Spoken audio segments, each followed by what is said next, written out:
ما قعدناش نشوفوا المنامات، حسينا براحه، داك الفشله مشات لنا.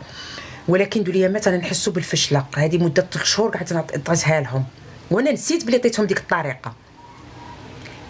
كي تواصلت معاهم قلت لهم حق عطيتكم تاع المسك ديروها، باسكو ما يبغوش البخور، ما يبغوش البخور، ما يبغوش يغلوا، ما يبغوش داك البخور، ما بغوهاش كاع في البيت. قلت لها مالي غير المسك الاسود وزيت زيتون، نقول لك كي ديري له. يلا البنات الله يحفظكم. السلام عليكم البنات، كي دايرين؟ لاباس عليكم بخير؟ مضرب مرحبا باللي جا بصوا باش يديو جا من عند اسوبه بناتها في حياه الغزالات. المس لازمتو غير عمار الدار باش ما يادوكش عمار الدار، ولا راهم ادينك نتيا وراكي تشوفي منامات في هذه الايام المباركه. قلت لكم شهر الرجب، شهر التقرب من الله سبحانه وتعالى، ونرفعوا يدينا في السماء ليلا ونهار، ولا تقدي تقومي الليل، صلاة الفجر وفي صلاة الفجر، الصلاة خير من النوم، الصلاة في وقتها خير من الدنيا وما فيها.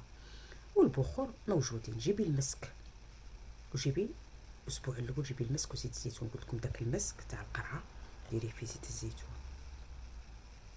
ديريه في قرعه، ديريها في كاس كبير تاع زيت الزيتون، طلي بها سيدي. مبغيتيش كاع الدات تاعك، طلي غير البلايص اللي عندي يزرقولك في هذه الايام، باسكو يزرقولكم يديكم رجليكم منا كاع، هادو كاع يزرع لكم منا. تاني كاين اللي يخرج لها منا دي بلاك، عند وين يخرجوا لك البلاك؟ في كرشك الصغيره، البطن تاني دلكي. كاين اللي عندها سحر الرحم، تقول لك عندي مس، عندي جن عاشق، عندي انا نعرف.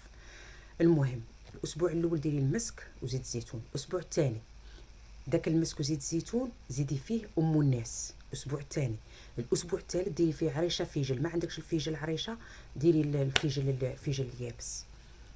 كاش كيفاه مده 20 يوم ما يجي يدخل عليك رمضان حتى تكوني صفيتي، غادي يبانوا عليك اعراض، غادي تبقاي ما تشوفيش منامات. راهم داروها وجربوها الشيرات، جربوها وعليكم على ربي، عليكم وعلى الله. غادي نوريكم الشيرات. المسك اللي ديروه تاع القرعه، ضروري ديروا داك المسك تاع القرعه. ما ديريش المسك تاع الصابون كيما قلت لكم واحد الفيديو، لا ديري تاع القرعه مليح. ما كاش كيفاه هذاك، غادي يساعدك باش يبعد عليك دوك المنامات اللي راكي تشوفيهم في الليل. تشوفي منامات في الليل غادي يبعدهم عليك. صاي ها هو المسك، هذا هو المسك الاسود، كلشي عارفه. المسك هذا القرعه ديريها في كاس كبير، غادي تحليها منه وديريها في كاس كبير، وساعه ديريها هكا بين وديناتك، هكا مليح. ديري هكا في ودنيك في الليل قبل ما تنحسي، ديري هكا في ودنيك. صاي شيرات مفهوم؟ يلا الفيديو اللي بعده.